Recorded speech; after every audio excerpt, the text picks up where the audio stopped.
Janet Thompson is a grateful human. She is the president and CEO of Parkside Credit Union. She loves people and nature. Something that made her smile recently was an awesome community ceremony that she went to just yesterday. Janet, welcome to the conversation. Thank you, Nicholas. Happy to be here. Let's dive right into it, Janet. What are you grateful for today? I am grateful for my family and my friends and all of the people that I work with. Right on. If you had a message for your family that was watching this right now, what would that message sound like? They have been so powerful in my life, just really exposing me to kindness and love and how that really makes a difference. It's awesome. And so we're going to talk more about the Parkside team here throughout the conversation. But you are the president and CEO of Parkside Credit Union. Being the CEO of a credit union sounds like it would be a very time-intensive, demanding job. How do you not let gratitude be an afterthought with how busy I'm sure you are? How is gratitude a piece of the way that you work? I think one of the most important things for me is touching base with people every day, not being so focused on the work, but really being focused on the people and talking to people and just engaging, even if it's just for a few minutes. And that just sets the tone for the day, not only for the people that I work with, but also for my heart and that I know that I'm making a difference in people's lives through my work, but more importantly, in that interaction and that communication every day. That's awesome. Yeah, you said that you love people, so that's already coming through in your responses. What's then a best practice that you would share for other leaders or CEOs on how to prioritize people and making sure they feel heard on a daily basis? I think working on listening, sometimes that's hard when you have a lot of things going on in your mind, or maybe a lot of things that need to get done and don't really take the time to stop and listen to people, so that, and it often changes your perspective in a way that you really make better decisions.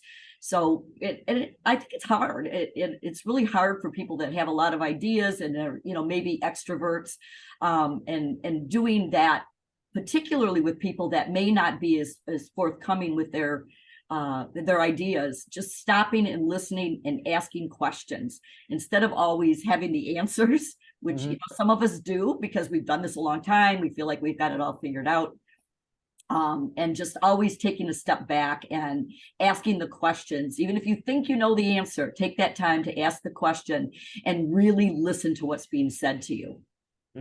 And if somebody takes the time to do that, to stop and be grateful and listen, what do you think they're going to get from that? The leader is going to get a lot more information and be so much more insightful in making decisions and moving things forward that are important to the success of the organization that they work for. It's amazing how just those short conversations can really change your perspective. And then when you reflect back on the decision that was made or the project that was implemented, and you realize how much better it was because you took that time up front to have those conversations. That's awesome. I definitely think that for a majority of individuals, there's three big components that go into shaping who we are today. One being how we are wired, the second being how we were raised, and the third being the things we've done, the people we surrounded ourselves with, the choices we've made, the things we've learned on our own out in this world. If you think about how you were wired, what are you grateful for about the way that you feel like you were wired that's helped you, get to where you are today?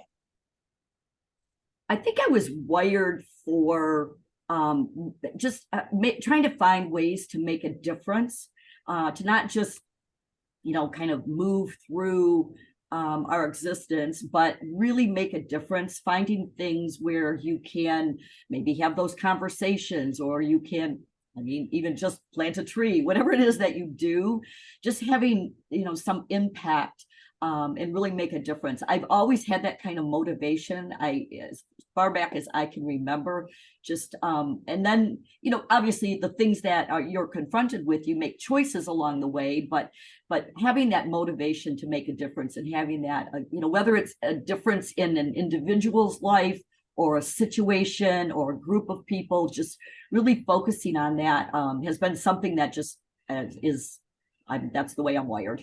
Hmm. You used a really interesting phrase, move through existence, that you don't want to move through existence. Why did you choose those words? Because I think we have to stop and pay attention to what's presented to us, because sometimes it's, if we're just not focusing on the moment, always thinking about, I obviously reflecting is a good idea, planning for the future. I think that's really important to be successful. You have to anticipate some things, but then we lose the moment. And so then we're just kind of moving through thinking about, maybe something that happened yesterday or planning for something that's going to happen tomorrow. And in that way, you tend to just kind of move through without really paying attention to what's in front of you. Yeah, that's awesome. That's an awesome thought. How about to the way that you were raised? What are you really grateful for about the way that Janet was raised? My parents were very kind. They were very loving. They were very attentive, and that gave me the freedom to go out and maybe experiment with some of my ideas in the world without having to be concerned that I didn't have that support. Always had that support, which is I'm eternally grateful for. Wow. What about what about the things that you've learned along the way? Are you most grateful for? And what's maybe a hard lesson that you were really grateful that you've learned so far? The hard lesson is don't get too confident. Even when you think what's going on. I've been doing this for many years, so sometimes it's like, oh, yep, done that before. But when you get too confident, you start a phrase that I've used, and I've heard it from somebody else. It wasn't mine. Was like you start believing your own press. People are like, wow, that's really great. You've done really great things, and then you lose that opportunity. So I'm grateful that I've learned that before it took advantage of me.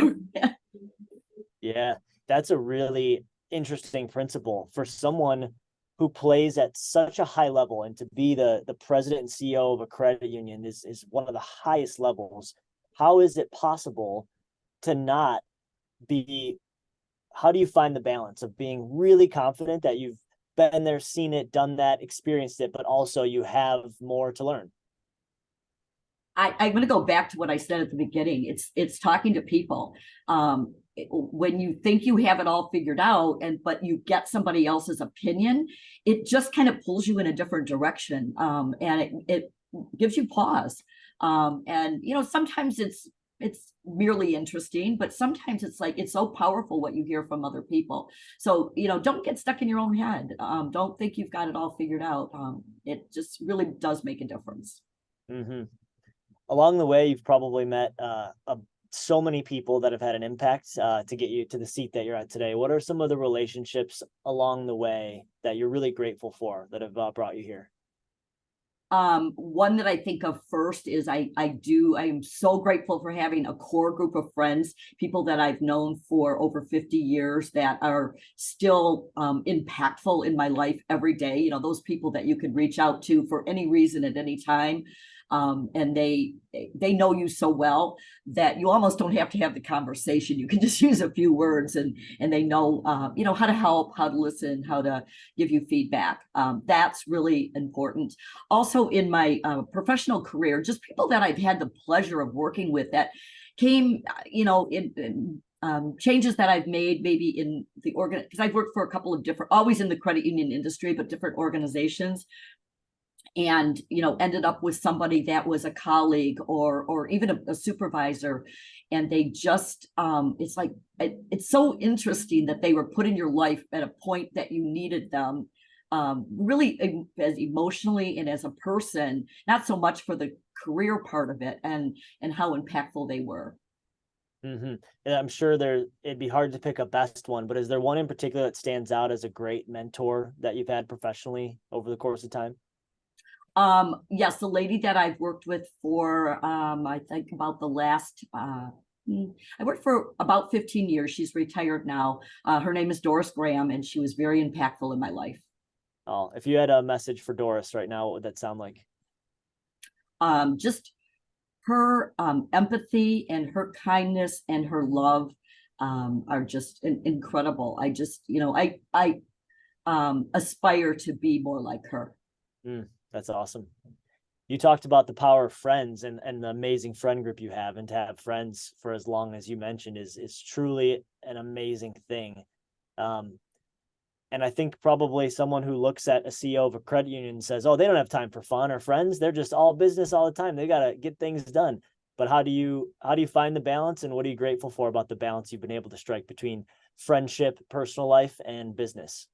Nicholas, I think that's also something that I've always reminded myself is you've got to have the balance. I think that we're such better humans when we have a balance in our lives. And when you start getting out of balance, working too much or spending too much time with friends, I think things get out of balance. So I do very consciously make an effort.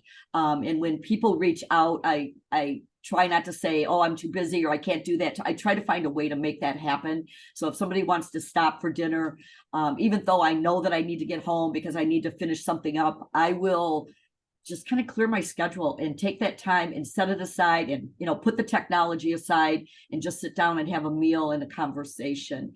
And I feel so much better after I've done that. Or make a decision that, I'm going to get up and I'm going to, ride my bike or go for a walk and just have that me time. I think you walk that walk just by agreeing to be, on this conversation. You could have easily said, "I'm too busy. Maybe someone else should do it." So I'm just, yeah, grateful for that for sure. Um, Balance is something that you're always trying to attain or keep. How do you know when you're imbalanced when it comes to that personal time, friendship, the things you're grateful for, and work? I think just being less anxious about everything that I need to get done or, checking things off a list. So when I feel that peace, I know even though I'm still working just as hard, I'm still interacting with just as many people. I just feel more at peace with myself. And when I feel that I'm not, that's when I know I need to step back and, think about how I'm spending my time. Awesome. Well, you talked a little bit about the people at Parkside Credit Union. What are you grateful for about the culture at Parkside right now? We have an amazing culture. So we recently went through a process where we sat down with every employee and just kind of talked to them about what brings them joy, what they want to do with their career. And we asked everybody. I have 50 employees here at the credit union, and a big percentage of them said it's in terms of the culture. We asked them, what is the most, use two words that would describe the culture of Parkside. And the words were incredible. But what I often heard is it feels like family. So when you can work in an environment where you feel heard, where you feel loved, where you feel embraced and recognized for who you are and the ideas you have, I think that makes people feel like we're a family. So yeah, we get our work done and we depend on one another. But that was one of the words that I heard very often. I was grateful to hear that. Hmm. That's not something that just happens without being intentional. What are some of the pieces to the secret sauce, without telling us the whole ingredient list of the secret sauce, that you feel like generate that culture? Secret sauce, definitely asking people for their opinion and listening, as I said before. That really makes a difference. People feel heard. And I think asking people for their opinion, and even if it's something that they disagree with, just recognizing that, this might be something that we have to move forward with. And, here's the reason. So kind of giving them the why. They may not agree, but I think they feel like they've been heard. That creates a great culture. And getting back with people. So if we ask everybody for their ideas and everybody gives us an idea, and then we make a decision that may not be what an individual might have suggested, getting back with them and telling them the why. That really does make a difference. So people understand that, they do understand, but when you just don't get back with them, I think people stop giving you their ideas and stop being a part of the success of our organization. Wow, yeah, it is definitely one thing and a big step to ask for those opinions, and it's then the next level, it would seem, to do that follow-up piece, because that takes real time and effort. It does, but it's well worth it. Yeah, that's incredible. If you had a message directly for your team that might watch or hear this conversation, what are you grateful for about your team at Parkside? they continue to focus. So we serve the community with financial services, but continue to focus on the member experience, how we make people feel when they come in to do maybe basic transactions that all of us have to do, or they call us on the phone for something related to their financial services. Just really focusing on the experience and how people feel. You know how we feel when we walk into whether it's a dry cleaners or a hospital room, how we make people feel about our presence and how we treat them and how we greet them. Really makes a difference. So we can do the basics. We can, we have checking accounts and loans, and we do all kinds of things that help people with their spending and their financial services. But when they walk in and they feel embraced and welcomed, it's amazing. And it really is what sets us apart to maybe other financial institutions in our communities. That's awesome. Shout out to the Parkside Credit Union team for being awesome humans, it sounds like. Yes. We're definitely grateful at Fleece, and thank you to have worked with you on our most recent fundraiser. So really appreciate all that support. I think I've got maybe 2 more questions for you. This next one, as the CEO of an organization, you're looking at today, but you're looking at tomorrow, and you're looking at farther tomorrows than maybe anyone else in the organization, because you have to. In a tomorrow outlook that is obviously always uncertain because you can never know what's going to happen, how do you use gratitude to navigate the anxiety that could come with an uncertain tomorrow? I have to go back to the people and being empathetic to how the change is going to affect people in our organization, in our community, those that we serve.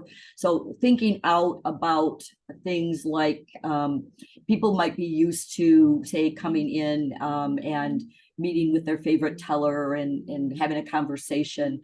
And when things change out into the future and everything is maybe digital, thinking about the impact that that's going to have on people, and maybe how to modify, just simply moving from an in-person environment for financial services to a remote or a digital experience. How do we keep that personal touch? So that's something that I think in the future, it's like the transaction may be different, but how do we continue to embrace the human?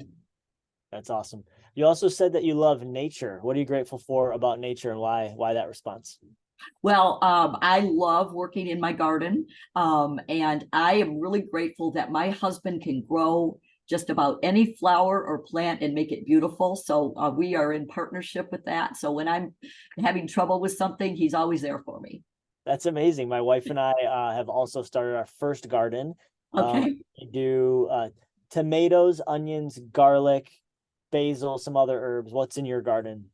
Well, we have tomatoes this year, and we have a lot of flowers. So we do a lot of flower gardening. Last year we did, we went to a community garden and we grew, we didn't think it was going to grow because we'd never grown it. We grew okra, which was very interesting. And I still have frozen okra. I have so much okra. Not everybody loves okra, but we had some amazing okra and we made some great gumbo with it. Oh, that's amazing. That's awesome. Grateful for nature, for sure. Yes. We ask every guest on the show, why is gratitude so powerful? What is your response? Just focusing on who we are as individuals and people, being grateful from the moment you open your eyes, making that the first thing that you think. That gratitude is what's going to bring you peace and help you really navigate some of the challenges that we face every day. Well said. Janet Thompson is a grateful human, friends. She's the president and CEO of Parkside Credit Union. She loves people and nature, and we are grateful for her time today. So thank you very much, Janet, for making time for this conversation. Thank you so much, Nicholas.